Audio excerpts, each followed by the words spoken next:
Representative Green present himself to the well.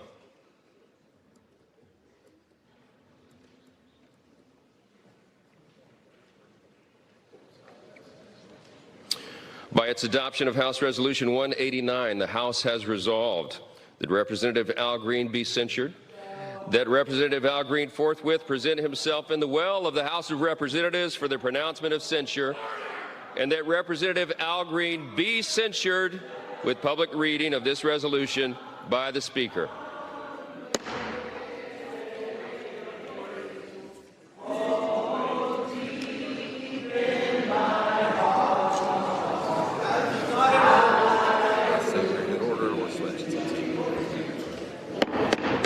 The House had come to order. The House had come to order.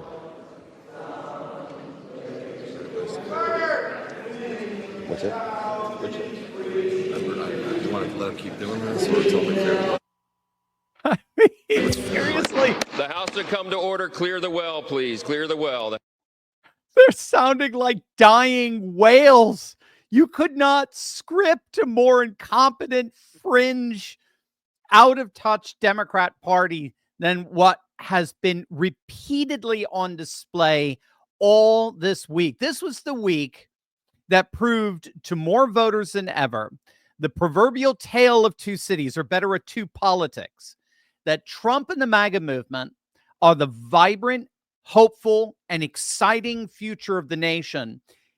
And the Democrats are the old, sterile, demented party of the past who are literally unraveling as we speak. I got the receipts, gang. We're going to see how Trump and MAGA are today more popular than ever, and how the Democrats are literally crumbling into dust right before our very eyes.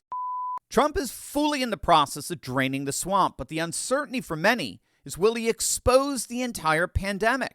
There's enough public evidence for folks to be concerned who injected themselves in this experiment. So if you were forced to get the shot to work, travel, or maybe you just trusted the system back then, check out this natural solution formulated by Dr. Peter McCullough in collaboration with the wellness company. And they just leveled up their original detox formula for $30 less. Introducing the 3-in-1 Ultimate Spike Detox, conveniently consolidated into one capsule with 4 times more nattokinase, 500 milligrams of bromelain, and 500 milligrams of turmeric root extract.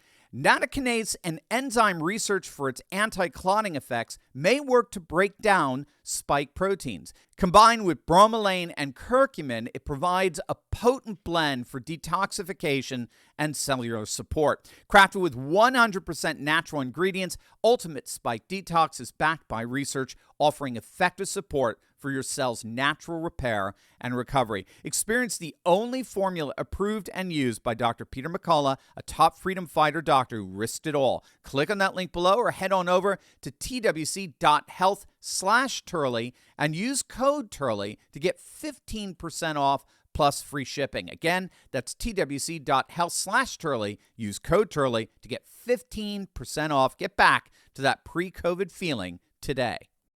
What a week, gang. I mean, wow. What a week. What an incredible week. The centerpiece, of course, was President Trump's epic speech. 40 million people across the nation watched it live, and it was undeniably Trump's greatest speech yet. Britt Hume of Fox News nailed it. He said, if you ever doubted that Donald Trump is the political colossus of our time, this night and this speech should have put that to rest. A CBS poll taken immediately after Trump's speech says it all. I mean, gang, seriously, look at these numbers.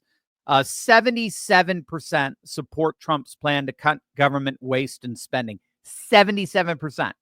77% back his immigration border policies.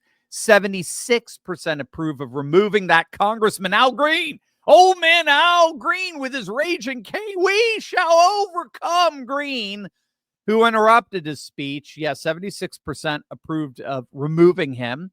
74% say his speech was presidential. 73% say his stance on Russia and Ukraine is correct. 68% said that the speech made them feel hopeful and proud.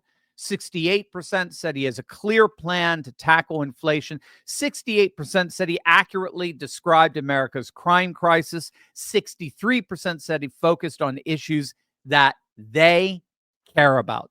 That's a key number. 6 in 10 said that speech was fundamentally about issues they care about. And just in case you thought this was the MAGA faithful watching that speech, that same CBS survey found that only 51% of viewers identified as Republicans, suggesting that Trump's message resonated way beyond his 2024 base. The speech as a whole garnered a 76% approval among viewers. I've said it before.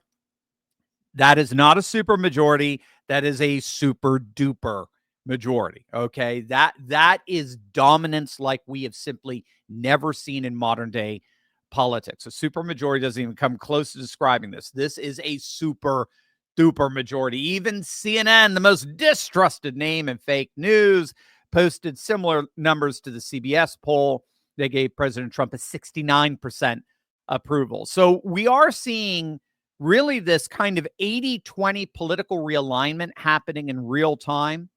Trump highlighted a litany of measures, each of which enjoys a supermajority of support. The deportation of illegal migrants who've committed crimes, the undertaking of full-scale efforts to find and eliminate waste, fraud, and abuse, the closing of our southern border, the banning of trans athletes from competing in women's sports, even having a female athlete in the galley there as one of his guests who got brain injury from a male. She was a volleyball player, got spiked in the face from a trans athlete on the other side. You got the declaration that there are only two genders, the elimination of all DEI initiatives, the freezing of foreign aid, the imposition of reciprocal tariffs, which are very, very popular, the mass cutting of government expenditures, the ending of bans on oil drilling. Trump's America First agenda is the new supermajority consensus, or as I've heard it put, it's called the consensus of common sense. It's uniting left and right in a way that's completely realigned our politics away from the horizontal divide of left and right to now a vertical divide, the people versus the aloof, entrenched political class. The American Thinker had a great article out this morning, in effect saying this is the hope and change that Americans have always wanted. How do you like that? This MAGA, America First, is the real, genuine hope and change that Americans have always wanted. The irony is that Obama, who coined the phrase, actually gave us just more of the same, as the article brilliantly points out. Obama's hope and change involved further opening our borders and flooding our nation with cheap immigrant labor. It involved more of exporting our manufacturing overseas. It involved starting new wars in Africa, Ukraine, and the Middle East. It gave us more of the same. And this author here noted that no wonder the Bushes and Obamas are such good friends, and no wonder the Cheneys enthusiastically endorse Kamala Harris. They're exactly the same. It's the people versus this political class made up of both establishment parties. It's a duopoly. It's a uniparty. And so it's Trump that's actually giving Americans real change and real hope. And he's doing it by overturning what scholars call the liberal globalist consensus. So this was a political consensus that dominated the West for the last 3 decades, certainly after 1991, after the fall of the Soviet Union. And this was a consensus that was shared by both establishment Republicans and Democrats, Romney and Obama. Didn't matter. It was just a matter of really more or less, how do you manage this consensus? And it was a consensus that was mainly defined by 3 things. The first 2 are easy to conceive because it's dealing with open borders, but open borders moving in 2 opposite directions.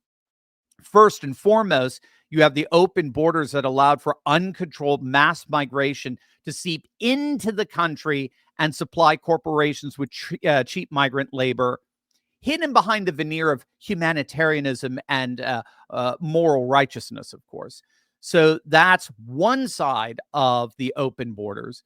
Then the second side is a global division of labor that exported manufacturing and industrial jobs overseas so as to maximize transnational corporate profits. So the first 2 points of this 3-point liberal globalist consensus centers on open borders with migrants coming in by the mass to give cheap migrant labor, and open borders where manufacturing industry were sent out. So an internal and an external open border, as it were, so as to maximize profits for corporations by keeping the bottom line as low as possible.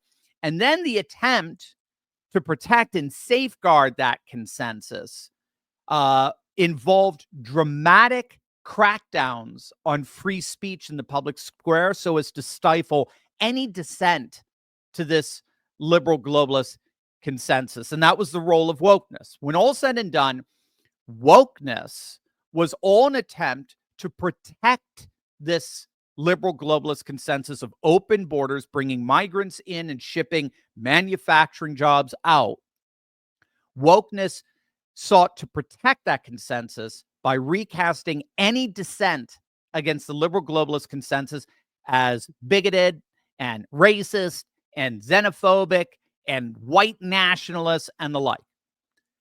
Obama, far from being anything even remotely hope and change. And by the way, a lot of conservative commentators bought into that back in 2008, 9, and 10. They're all like, Obama's a Marxist. He's trying to fundamentally change America. No, he wasn't. No, he wasn't. He was a globalist. He was a liberal globalist. Unless you want to say liberal globalism is Marxism, but then Bush is too. Bush Jr. was just every bit as much a globalist as Obama.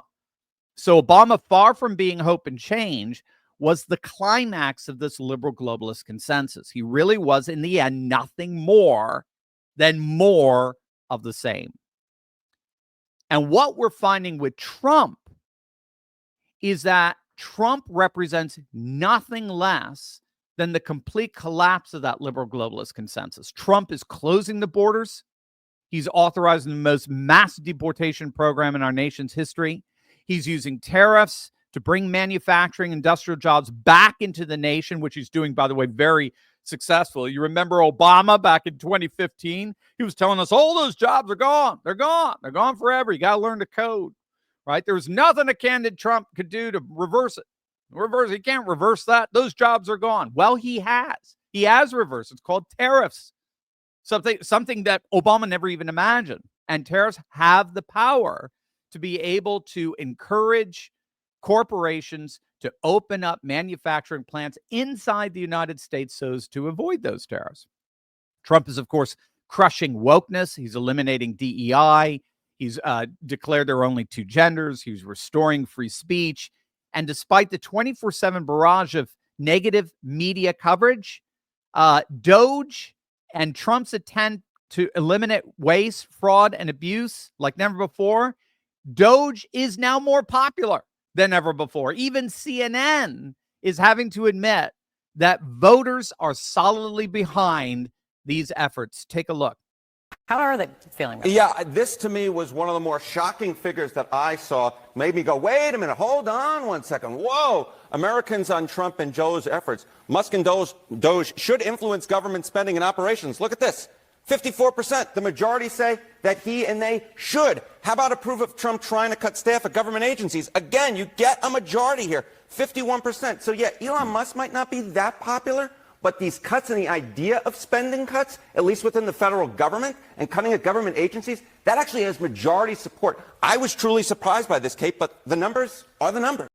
The numbers are the numbers. So it's no wonder that according to JL Partners and the Daily Mail, Trump is currently polling at his highest level ever. His approval is now a staggering 54%, a +8 over his disapproval.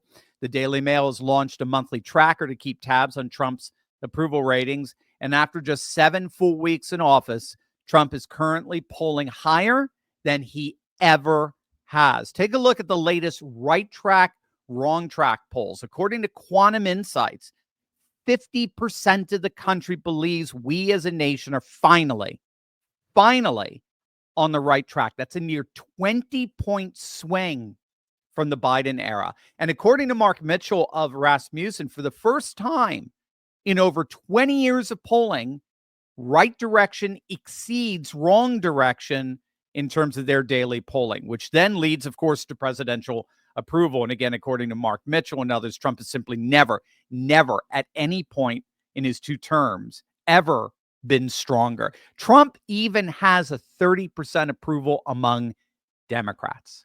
This, according to Rasmussen again. This is just unprecedented. In the latest CBS poll, Trump is crushing it with Gen Z. We talked about this. Voters under the age of 30. He's got a 55% approval with a voter constituency that have voted for Biden by a 30-point margin just a few short years ago, which now feels like, my gosh, it feels like a different era, a different epoch at this point. In fact, Trump polls higher with the youngest voters under the age of 40 than any other age demographic in the nation. And keep in mind, studies show that we all get at least 1% more conservative with every year we age. I don't know what happened to Bernie Sanders, but that's the average. So this is just absolutely incredible in terms of how it all bodes for the future. We really are seeing a new supermajority, a new political consensus, a consensus of common sense that is fully MAGA, fully America first, emerge right before our very eyes. By the way, click on the link in the description below to get all these articles and tweets I reference throughout my videos emailed to you each and every day. You're going to love it. We want you to have the best resources out there to convince your family and your friends of this new MAGA super age that's rising here.